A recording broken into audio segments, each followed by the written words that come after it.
Hi all, ரொம்ப நாளுக்கு அப்புறமா ஒரு வீடியோ. இந்த வீடியோவில் நம்ம எதை பற்றி பேச போகிறோம் அப்படின்னு பார்த்தீங்கன்னா, I do hate a love story அப்படிங்கிற இந்த புக்கோட ஒரு ஷார்ட் சம்மரி தான் நான் உங்ககிட்ட ஷேர் பண்ணிக்க போகிறேன்.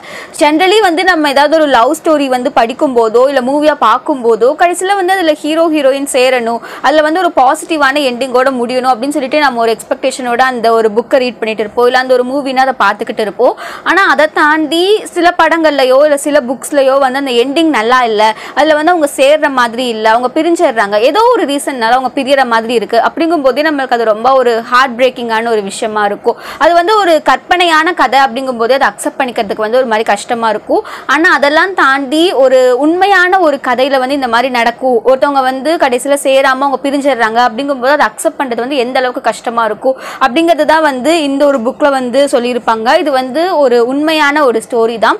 ஆத்தர் ரவீந்தர் சிங் அவங்களோட லைஃப்ல நடந்த ஒரு ரியல் லவ் ஸ்டோரி தான் இது. இந்த புக்கோட ஹீரோ கேரக்டர் ரவீன், அது நம்மளோட ஆத்தர் தான். ஹீரோயின் குஷி அப்படின்னு சொல்லி ஒரு பொண்ணு இருப்பாங்க. இவங்க ரெண்டு பேரும் ஃபர்ஸ்ட் ஒரு மேட்ரிமோனி சைட்ல பேச ஆரம்பிப்பாங்க. இதுக்கு முன்னாடி இந்த ஹீரோவோட ஃப்ரெண்ட்ஸோட ஒரு ரீயூனியன் நடக்கும். அவங்க காலேஜ் ஃப்ரெண்ட்ஸோட ஒரு ரீயூனியன் நடக்கும்போது அவங்களுக்குள்ள ஒரு டிஸ்கஷன் போயிட்டு இருக்கும். அவங்க நிறைய ஃபன் பண்ணிட்டு நிறைய விஷயங்கள் பேசிட்டு இருப்பாங்க. ரொம்ப வருஷம் கழிச்சு எல்லா ஃப்ரெண்ட்ஸையும் அவங்க மீட் பண்ணியிருப்பாங்க. அவங்க க்ளோஸ் சர்க்கிள் கிட்ட நிறைய விஷயங்கள் பேசுவாங்க. படிச்சு முடிச்சுட்டோ, ஜாப் போயிட்டோ, நீ நெக்ஸ்ட் என்ன மேரேஜ் தானே அப்படின்னு சொல்லிட்டு அந்த மாதிரியான ஒரு டாக் போய்கிட்டு இருக்கும். நம்ம இந்த மேட்ரிமோனி சைட்லாம் இருக்குல்ல, இதுலலாம் நம்ம ரெஜிஸ்டர் பண்ணி வைக்கலாம். அதனால நம்மளுக்கு ஒரு நமக்கு ஒரு பொண்ணு நம்ம அதில் தேடலாம் அப்படின்னு சொல்லிட்டுலாம் அவங்க டிஸ்கஸ் பண்ணிக்கிட்டு இருப்பாங்க. அந்த மாதிரி போயிட்டு இருக்கும்போது அந்த ரீயூனியன் முடிஞ்சதுக்கு அப்புறமா ரவீன் இந்த ஒரு விஷயத்த பண்ணுவார். அவர் shadi.comல போயிட்டு அவரோட ப்ரொஃபைலை அதில் அப்டேட் பண்ணுவார். அவர் அதுக்காக அவரோட ஒரு மேட்ச் யார் கிடைப்பாங்க அப்படின்னு சொல்லிட்டு அதுக்காக அவர் வெயிட் பண்ணிக்கிட்டு இருப்பார். அந்த மாதிரி போயிட்டு இருக்கும்போது தான் குஷி இவங்களுக்கு மெசேஜ் பண்ணுவாங்க. குஷியும் இவரும் பேச ஆரம்பிப்பாங்க. இவங்க ஸ்டார்டிங்கில் பேச ஆரம்பிக்கும் போதே இவங்களுக்குள்ள நிறைய விஷயங்கள் ஒத்து போகும், நிறைய சிமிலாரிட்டிஸ் இருக்கும். இவங்களுக்கு பிடிச்ச விஷயம் எல்லாமே ஒரே மாதிரி இருக்கும். இவங்க ஒவ்வொரு விஷயமும் பேசும்போது உனக்கு இது பிடிக்குமா, எனக்கும் இது பிடிக்கும், உனக்கு இதில் இன்ட்ரெஸ்ட் இருக்கா, எனக்கும் இதில் இன்ட்ரெஸ்ட் இருக்கு அப்படின்னு சொல்லிட்டு நிறைய விஷயங்கள் இந்த மாதிரியே இருக்கும்போது நம்ம மேட் ஃபார் ஈச் அதரா அப்படின்னு சொல்லிட்டு அந்த மாதிரி அவங்க பேசிட்டு இருப்பாங்க. அவங்க கொஞ்சம் கொஞ்சமாக அந்த மேட்ரிமோனி சைட்ல பேச ஆரம்பிக்கும் போது அவங்களோட ரிலேஷன்ஷிப் ரொம்ப நல்லா பில்ட் ஆகும். அவங்க ரெண்டு பேருக்குமே ஒருத்தர் ரொம்ப பிடிக்க ஆரம்பிச்சிடும். இந்த மாதிரி போயிட்டு இருக்கும்போது அவங்க பார்த்தே இருக்க மாட்டாங்க. ஆனால் இந்த ஒரு பர்சன் தான் நம்ம மேரேஜ் பண்ணிக்கணும், இவங்களை நமக்கு ரொம்ப பிடிச்சிருக்கு அப்படின்னு சொல்லிட்டு அவங்க ரெண்டு பேருமே ஒரு லவ் ரெண்டு பேருக்குமே வந்துடும். அதுக்கப்புறம் நம்ம மேரேஜ் பண்ணிக்கணும் அந்த மாதிரி ஒரு டெசிஷனுமே அவங்க எடுத்துருவாங்க. ஆனால் அவங்க ரெண்டு பேரும் பார்த்தே இருந்திருக்க மாட்டாங்க. ஃபோட்டோஸ்ல வீடியோஸ்ல அந்த மாதிரி மட்டும் அவங்க பார்த்துருப்பாங்க, நேரில் பார்த்துருக்க மாட்டாங்க. இந்த மாதிரி போயிட்டு இருக்கும்போது ஃபைனலி சரி நம்ம மீட் பண்ணலாம் அப்படின்னு சொல்லிட்டு ஒரு நாள் இவங்க மீட் பண்ணுவாங்க. இவர் ரவீன் யூஎஸ் போகணும், ஒரு ப்ராஜெக்ட் விஷயமா அவன் ஒர்க் பண்ணிட்டு இருக்கிற கம்பெனிலேருந்து யூஎஸ் போகிறதுக்கு ஒரு ஆப்பர்ச்சுனிட்டி கிடைச்சிருக்கும். அப்போ டெல்லி யூஎஸ் போகிற மாதிரி இருக்கும். அப்போ குஷியை மீட் பண்ணலாம் அப்படின்னு சொல்லிட்டு அவன் ஏர்போர்ட் ரீச் ஆனதும் குஷியை மீட் பண்ணுறதுக்காக சொல்லியிருப்பாங்க. அந்த மாதிரி அவங்க மீட் பண்ணும்போதுமே அவங்க ரெண்டு பேரோட போட்டு இந்த ட்ரெஸ்ஸுமே மேட்சாக இருக்கும். நீ எங்கே இருக்க, இந்த க்ரௌடில் ஒன்று எப்படி நான் கண்டுபிடிக்கிறது அப்படிங்கும்போது நான் ஒரு ஆலிவ் கிரீன் ஷர்ட் போட்டிருக்கேன் அப்படின்னு சொல்லிட்டு ரவீன் சொல்லுவான். அப்போ குஷி அந்த கலர் ஷர்ட்டா அப்படின்னு சொல்லிட்டு சொல்லுவா. ஏன் உனக்கு அந்த கலர் பிடிக்காதா அப்படின்னு சொல்லி ரவீன் கேட்பா. இல்லை நானும் அந்த கலர் தான் போட்டிருக்கேன், அந்த கலர் டாப்பும் ப்ளூ ஜீனும் நான் போட்டிருக்கேன், அதே அந்த ட்ரெஸ் கூட உங்களுக்கு ஒரு சிமிலாரிட்டிஸ் இருக்கும். அப்போதான் அவங்க ஒரு விஷயம் சொல்லுவாங்க, நம்ம இதில் எல்லா விஷயமுமே பிடிச்சிருக்கு, ஒரு விஷயம் நம்மளுக்கு பிடிக்கல அப்படின்னா ரெண்டு பேருக்கும் பிடிக்காம இருக்கு, நம்மளுக்கு எந்த ஒரு விஷயம் இம்பார்ட்டண்ட்டோ அது எனக்கு எந்த ஒரு விஷயம் இம்பார்ட்டண்ட்டோ அது உனக்கும் இம்பார்ட்டண்ட்டாக இருக்குது அப்படின்னு சொல்லிட்டு அவங்க ரெண்டு பேருக்குள்ள நிறைய விஷயங்கள் ஒத்து போகும். அப்போ நம்ம ரெண்டு பேரும் கண்டிப்பாக மேட் ஃபார் ஈச் அதரா தான் இருப்போம் அப்படின்னு சொல்லிட்டு அவங்க பேசிகிட்டே இருப்பாங்க. இந்த மாதிரி போயிட்டு இருக்கும்போது கடைசியாக ரெண்டு பேருக்குமே அவங்கள நேரில் பார்த்ததும் ரொம்ப பிடிச்சிரும். அதுக்கப்புறமா நம்ம மேரேஜ் பண்ணிக்கலாம், நம்ம ஃபேமிலி கிட்ட பேசலாம் அப்படின்னு சொல்லிட்டு ரெண்டு பேரோட ஃபேமிலிலையும் அவங்க பேசுவாங்க. ரெண்டு பேரோட ஃபேமிலிக்குமே ரொம்ப பிடிச்சிரும். எல்லாமே ஸ்மூத்தாக போயிட்டு இருக்கும். ஒரு மேட்ரிமோனி சைட்ல பார்த்து பேசின ஒரு பொண்ணு ஒரு பையன் அவங்க ரெண்டு பேரும் மேரேஜ் பண்ணிக்கிறதுக்கு யாருமே அங்கே எகெயின்ஸ்டாக நிற்க மாட்டாங்க. ரெண்டு பேர் ஃபேமிலி சைட்லையுமே எல்லாமே ஸ்மூத்தாக போயிட்டு இருக்கும். ஒருத்தருக்கு ரொம்ப பிடிச்சிரும் ரெண்டு ஃபேமிலிக்குமே. அந்த மாதிரி போயிட்டு இருக்கும்போது நிறைய ட்ரஸ்ட் இருக்கும் அந்த இடத்துல.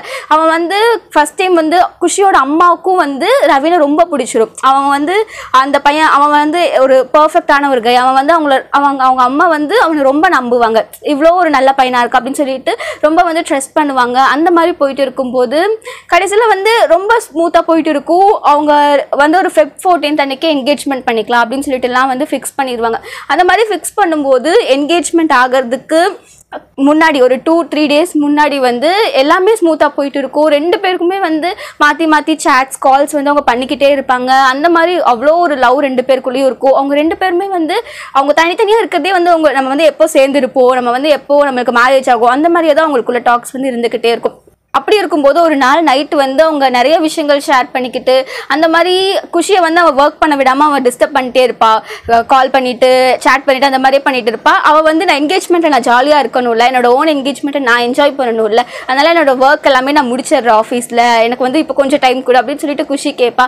அந்த மாதிரி சொல்லி அந்த ஒரு கான்வர்சேஷன் அவ்வளோ ஒரு பியூட்டிஃபுல்லாக எண்ட் ஆகும். அதுக்கு அடுத்த நாள் வந்து காலையில் வந்து ரவின் வந்து குஷிக்கிட்ட இருந்து எந்த ஒரு காலுமே வந்திருக்காது. ரவின் வந்து குஷிக்கு கால் பண்ணுவா. அப்போ அவள் ஃபேமிலியில் குஷியோட ஒரு வேற ஒரு பர்சன் வந்து கால் அட்டென்ட் பண்ணி குஷிக்கு வந்து ஆக்சிடென்ட் ஆயிருச்சு அப்படிங்கிற ஒரு விஷயத்த சொல்லுவாங்க. அவள் வந்து திரும்பி ஒர்க் முடிச்சுட்டு கேப்ல வரும்போது அவளோட அந்த கேப் வந்து ஆக்சிடென்ட் ஆயிருச்சு, அந்த டிரைவர் வந்து ஸ்பாட்லேயே இறந்துட்டாரு அப்படின்னு சொல்லி ஒரு விஷயம் சொன்னதும் ரவினால வந்து அதை அக்செப்ட் பண்ணிக்கவே முடியாது. இது எப்படி இப்படி ஆயிருக்கும், நான் நேற்று நைட்டு தானே பேசிட்டு இருந்தேன், அந்த மாதிரி சொல்லி அவனால் வந்து அதை ஏற்றுக்கவே முடியாது. அந்த மாதிரி போயிட்டு இருக்கும்போது அவள் ஆக்சிடென்ட் ஆகி ஹாஸ்பிட்டல் அட்மிட் பண்ணியிருப்பாங்க. இவனும் வந்து இவன் இருக்கிற பிளேஸ்லேருந்து அந்த இடத்துக்கு வந்து ரொம்ப சீக்கிரமாக எவ்வளோ சீக்கிரம் போக முடியுமோ அதை ட்ராவல் பண்ணி போவான். அங்கே போய் வந்து நிறைய ட்ரீட்மெண்ட்ஸ் நடந்துகிட்டே இருக்கும். இவளுக்கு வந்து நிறையா பிளட் லாஸ் ஆகிருக்கும். அவள் ஃபேஸ் வந்து நிறைய ஆக்சிடெண்ட்டில் வந்து அவளுக்கு வந்து அடிபட்டிருக்கும். அந்த மாதிரி இருக்கும்போது அவளுக்கு வந்து ரொம்ப கம்ப்ளீட்டாக வந்து நிறையா அவளுக்கு பிளட் லாஸ் ஆகிருக்கும். அந்த மாதிரி இருக்கும்போது நிறைய ஒரு கிரிட்டிக்கலான ஒரு ஸ்டேஜ்லேயே இருப்பாள். அந்த மாதிரி போயிட்டு இருக்கும்போது இவ சரியாகணும் அப்படின்னு சொல்லிட்டு ரவின் வந்து எவ்வளவோ ப்ரே பண்ணிக்கிட்டே இருப்பாள். இந்த மாதிரியே போயிட்டு இருக்கும்போது ஒரு 2-3 டேஸ் வந்து அவள் ஒரு அன்கான்ஷியஸ் ஸ்டேஜ்லேயே இருப்பாள். கடைசியில் டாக்டர்ஸ் வந்து அவள் வந்து கொஞ்சம் இம்ப்ரூவ் ஆகிட்டு இருக்கா அப்படின்னு சொல்லுவாங்க. ஆனால் அந்த மாதிரி சொன்னாலுமே சரி, குஷியோட ஃபேமிலி மெம்பர்ஸ் எல்லாரும் அங்கே தான் இருப்பாங்க. அண்ட் ரவினோட அம்மா வந்து நான் குஷியை பார்க்கணும் அப்படின்னு சொல்லிட்டு சொல்லுவாங்க. அதனால் இவன் வந்து திருப்பி அவன் பிளேஸ்க்கு போய் அவங்க அம்மாவை கூட்டிகிட்டு வரணும் அப்படின்னு சொல்லிட்டு போவான். அப்போ டாக்டர்ஸ் கிட்ட கேட்டுட்டு தான் போவான். இல்லை ஒரு 2-3 டேஸ் ஆகும், அவள் எப்படியும் கான்ஷியஸுக்கு வரக்கு ஒரு பாசிபிலிட்டி இருந்தது அப்படின்னா இனிமேல் ஒரு 2-3 டேஸ் ஆகும் அப்படின்னு சொல்கிறனால அவனும் வந்து அவங்க அம்மாவை போய் நான் நாளைக்கே வந்து கூட்டிகிட்டு வந்துடுறேன் அப்படின்னு சொல்லிட்டு போவான்.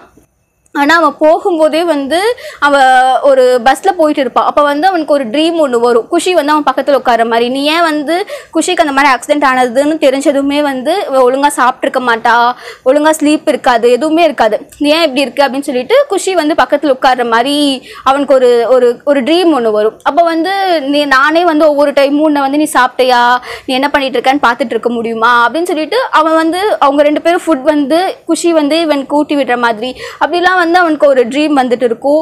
அதனால நீ உன்னை பார்த்துக்கோ, உன்னை கேர் பண்ணிக்கோ, எனக்கு கொஞ்சம் டைம் தான் இருக்கு, நம்ம வந்து இப்பவே மேரேஜ் பண்ணிக்கலாம், நம்ம இப்பவே என்கேஜ்மெண்ட் நம்மளுக்கு வந்து முடிஞ்சிடணும் அப்படின்னு சொல்லிட்டு அவள் ஒரு ரிங் ஒன்று என்கேஜ்மெண்ட் ரிங் இருக்கும்ல அதை வந்து அவன் குஷி வந்து ரவினுக்கு வந்து போட்டு விடுவான். ரவின் வந்து அப்போ சொல்லுவாள், எல்லாரும் முன்னாடி தானே நம்ம பண்ணணும், இப்போ நம்ம 2 பேர் மட்டும் தானே இருக்கோம், நம்ம ஃபேமிலி மெம்பர்ஸ் ரிலேட்டிவ்ஸ் யாருமே இல்லையே அப்படின்னு சொல்லி ரவின் சொல்லும்போது இல்லை எனக்கு கொஞ்சம் டைம் தான் இருக்குது, நான் சீக்கிரம் போகணும் அப்படின்னு சொல்லிட்டு அவன் சொல்லிட்டு இருப்பான். திடீர்னு அவன் வந்து முழிச்சு பார்க்கும்போது ஒரு கால் ஒன்று வரும். அந்த கால் வந்து அவன் எடுத்தான் அப்படின்னா அது வந்து குஷியோட வீட்டிலேருந்து ரவினுக்கு கால் வந்திருக்கும். நம்ம குஷி வந்து இனி நம்ம கூட இல்லை, அவள் வந்து இறந்துட்டா அப்படின்னு சொல்லி கால் வந்ததுமே இவனால் நம்பவே முடியாது. இது எப்படி இப்படி ஆச்சு, இப்போ தானே கொஞ்சம் நேரத்துக்கு முன்னாடி என் கூட உட்காந்து பேசிகிட்டு இருந்தா அப்படின்னு சொல்லி அது வந்து அவனுக்கு வந்தது ஒரு ட்ரீம். அந்த மாதிரி இருக்கும்போது அவன் கடைசியில் ரவின் வந்து அதை அக்செப்டே பண்ணிக்க முடியாது அவனால், எப்படி இந்த மாதிரி ஆச்சு அப்படின்னு சொல்லிட்டு அவனுக்கு வந்து அவ்வளோ ஒரு ஃபீலிங்ஸ் இருக்கும். கடைசியில் வந்து குஷி இறந்துட்டா அப்படிங்கிறத வந்து அவனால் ஏற்றுக்கவே முடியாது. லைஃப்பில் வந்து அந்த மாதிரி ஒரு பர்சன் இல்லை அப்படிங்கிறத வந்து இனி என் லைஃப் எப்படி இருக்க போகுது அப்படின்னு சொல்லிட்டு அவன் ரொம்ப ஃபீல் பண்ணிக்கிட்டு இருப்பான். ஒரு லைன் ஒன்று இந்த புக்கில் லாஸ்ட்டில் இருக்கும், லாஸ்ட் சாப்டரில் அந்த ஒரு லைனை மென்ஷன் பண்ணியிருப்பாங்க. she died, I survived because I survived, I died every day அப்படின்னு சொல்லி. அவள் வந்து இறந்துட்டா, ஆனால் நான் உயிர் பொழைச்சிட்டேன், ஆனால் நான் உயிரோடு இருக்கிறதுனால நான் ஒவ்வொரு நாளும் இறந்துக்கிட்டு இருக்கேன் அவளோட மெமரிஸ்லையோ அவளோட ஞாபகங்கள்லையோ அப்படின்னு சொல்லி ஒரு ஃபீல் பண்ணி ஆத்தர் வந்து அந்த லைனை எழுதியிருப்பார். இந்த மாதிரி அவனுக்கு போயிட்டு இருக்கும்போது அவன் ஆஃபீஸ் மேட்ஸ் எல்லாருமே வந்து இவனுக்கு என்கேஜ்மெண்ட் ஆயிடுச்சு அப்படின்னு சொல்லிட்டு அவனை வந்து சும்மா டீஸ் பண்ணிக்கிட்டு இருப்பாங்க. அவனோட என்கேஜ்மெண்ட் ரிங் எங்கே காணோம், என்ன நீ என்கேஜ்மெண்ட் ரிங் கூட போடலையா, குஷி வந்து ஒன்று சொல்கிறது இல்லையா, உன்னை நீ போடல அப்படின்னு சொல்கிறது நீ வந்து போடல அப்படிங்கிறத அவள் பார்த்தான்னா அவன் உங்களுக்குள்ள எவ்வளோ ஒரு சண்டை வரும், ஏன் இப்படி பண்ணிட்டு இருக்க, நீ என்ன ரிங் போடல அப்படின்னு சொல்லிட்டு அவன் ஆஃபீஸ் மேட்ஸ் வந்து அவனை டீஸ் பண்ணிட்டு இருப்பாங்க. எப்படி போச்சு என்கேஜ்மெண்ட் அந்த மாதிரிலாம் சொல்லி ஃபன் பண்ணிட்டு இருப்பாங்க. அவங்க யாருக்குமே தெரியாது குஷிக்கு வந்து இப்படி ஒரு ஆக்சிடென்ட் ஆச்சு, அதுக்கப்புறம் அவள் இறந்துட்டா அப்படிங்கிறது. அது தெரியாமல் அவங்க பண்ணிட்டு இருப்பாங்க. அப்போ இந்த ஒரு விஷயத்த வந்து அவ எதுவும் கேட்க போகிறது இல்லை, இனிமேல் அவனால் வந்து அவள் எதுவும் கேட்க போகிறது இல்லை, அவளே இல்லை அப்படின்னு சொல்லிட்டு இந்த ஒரு விஷயத்த வந்து ஆத்தர் சொல்லுவார். ஸோ அவளுக்கு வந்து அவளோட மெமரிஸ்லேருந்து வெளியே வரது ரொம்ப கஷ்டமாக இருக்கும். எல்லாத்தையுமே கடைசியில் அவன் வந்து வெறுக்க ஆரம்பிச்சிருவார். ரவீன் வந்து அந்த Shaadi.com ஆகட்டும் எல்லாமே வந்து இதனால வந்தது. ஆனால் இது வந்து எவ்வளோ ஒரு நம்ம ஜென்ரலி வந்து நிறைய லவ் ஸ்டோரிஸ் வந்து நம்ம சொல்லும் போதோ பார்க்கும்போதோ இல்லை படிக்கும் போதோ நம்மளை சுற்றி இருக்கவங்களுக்கு வந்து ஒரு ரிலேஷன்ஷிப்பில் இருக்கும்போதோ எவ்வளோ ப்ராப்ளம்ஸ் வரும். ஃபேமிலி மெம்பர்ஸ் வந்து ப்ராப்ளம்ஸில் வந்து அவங்க வந்து அக்செப்ட் பண்ணிக்காமல் இருக்கலாம், இல்லைனா வந்து அவங்களுக்குள்ளேயே வந்து நிறையா ஒரு மிஸ் அண்டர்ஸ்டாண்டிங்ஸ் இருக்கும், ஃபைட்ஸ் இருக்கும். எல்லாத்தையும் தாண்டி வந்து இதில் அவ்வளோ ஒரு ஸ்மூத்தாக போயிட்டு இருக்கிற ஒரு ரிலேஷன்ஷிப். இவங்களுக்குள்ளேயும் ஃபைட்ஸ் இருக்கும், ஆனால் அந்த ஒவ்வொரு ஃபைட்ஸுமே வந்துட்டு அவங்களுக்குள்ள ஒரு லவ்வை தான் வந்து இன்னும் ஸ்ட்ராங்காக ஆக்கிக்கிட்டு இருக்குமே தவிர அந்த ஃபைட்ஸ் எல்லாமே வந்து ஒரு லாஸ்ட்டில் வந்து அவங்களுக்குள்ள ஒரு இது கிரியேட் பண்ணாது. அவங்க லவ் வந்து இன்னும் அதிகமாகிட்டே தான் இருக்கும். இதில் வந்து இன்னொரு ஒரு விஷயத்த வந்து லாஸ்ட்டில் மென்ஷன் பண்ணியிருப்பாங்க. குஷி ஆக்சிடென்ட் ஆகிருக்கும் போது ரவீன் வந்து அவன் ஆஃபீஸ் ஒரு ஸ்போர்ட்டில் வந்து இருப்பான். அந்த ஸ்போர்ட்க்கு வந்து ப்ராக்டிஸ் நடந்துட்டு இருக்கும். அப்போ குஷி வந்து ரவீனுக்கு கால் பண்ணிக்கிட்டு இருப்பான். அப்போ ரவீன் வந்து எடுத்திருக்க மாட்டான் அது ப்ராக்டிஸ் பண்ணிட்டு இருக்கிறதுனால. அப்போ வந்து குஷி சொல்லுவான், உனக்கு வந்து ஒரு 5 minutes இல்லையா என் கூட பேசுறதுக்கு, இப்படி நீ பண்ணுற, நீ வந்து ஒரு நாள் பேசணும் அப்படின்னு சொல்லி நினைப்பா, அப்ப நான் இருக்க மாட்டேன் பாரு, அப்ப நான் பேச மாட்டேன் பாரு அப்படின்னு சொல்லி ஒரு விஷயம் சொல்லியிருப்பா. அது வந்து அவ டெத் பெட்ல இருக்கும்போது ரவீனுக்கு அந்த இன்சிடென்ட் ஒன்று ஞாபகத்துக்கு வரும். அப்போ அவள் வந்து நம்ம கூட பேசணும் அப்படின்னு சொல்லி நினச்சும் போது நான் வந்து எது இம்பார்ட்டன்ட், எனக்கு வந்து அந்த மேட்ச் தான் இம்பார்ட்டன்ட்னு சொல்லிட்டு அதை நான் ப்ராக்டிஸ் பண்ணிட்டு இருக்கேன்னு ஒரு 5 minutes நான் அவளுக்கு தரல. அந்த ஒரு விஷயம் வந்து அவனுக்கு ஞாபகத்துக்கு வரும். கடைசியில் அவள் லைஃப்பில் வந்து அவளை மறக்கிறதுக்கு ரொம்ப வந்து மறக்க முடியாது கண்டிப்பாக. ஆனால் அவன் ஃபேமிலி மெம்பர்ஸ் வந்து ஓகே இவன் கொஞ்சம் கொஞ்சமாக பெட்டர் ஆகிட்டு வரா அப்படின்னு சொல்லிட்டு அவங்க அம்மா அப்பா நினைப்பாங்க. ஆனால் அவன் வந்து அப்படி இல்லை, அது வந்து வெளியே அப்படி காமிச்சிக்கிறான். உள்ளே வந்து அவன் அந்த மாதிரி இருந்திருக்க மாட்டான். அவனால் வந்து அந்த ஒரு ஹார்ட் பிரேக்கை தாண்டி வந்திருக்கவே முடியாது. கடைசியில் ஒரு நாள் ஒரு பார்க் போயிருப்பான். அந்த பார்க் போயிருக்கும்போது ஒரு சின்ன பொண்ணு ஒன்று விளையாடிட்டு இருக்கும். அந்த சின்ன பொண்ணு வந்து ஒரு மாதிரி ஃபாஸ்ட்டாக விளையாடும் போது ஏதோ கீழே விழுகிற மாதிரி அந்த மாதிரி காமிப்பாங்க. கடைசியில் வந்து அந்த குழந்தையோட பேர் குஷின்னு இருக்கும். அவன் வந்து நான் தான் வந்து எனக்கு தான் இமேஜினேஷனில் அந்த பேர் கேட்டுருச்சா அப்படின்னு சொல்லிட்டு யோசிச்சு பார்ப்பான். ஆனால் கடைசியில் அந்த குழந்தையோட பேரு குஷி தான் அப்படின்னு சொல்லி அந்த ஒரு ஸ்டோரி வந்து எண்ட் ஆகும். அவ்வளோதான். இந்த ஒரு ஸ்டோரி வந்து ரொம்ப ஹார்ட் பிரேக்கிங்கான ஒரு ஸ்டோரியாக இருந்துச்சு.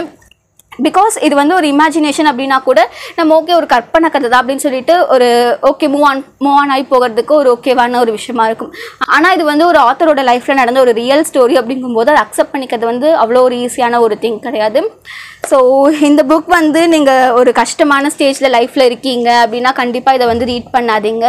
பட் உங்களுக்கு வந்து இது ஓகே இந்த மாதிரி ஒரு ஸ்டோரி படிக்கணும் அப்படின்னு சொல்லி நீங்கள் நினைக்கிறீங்கன்னா கண்டிப்பாக இதை படித்து பார்க்கலாம்.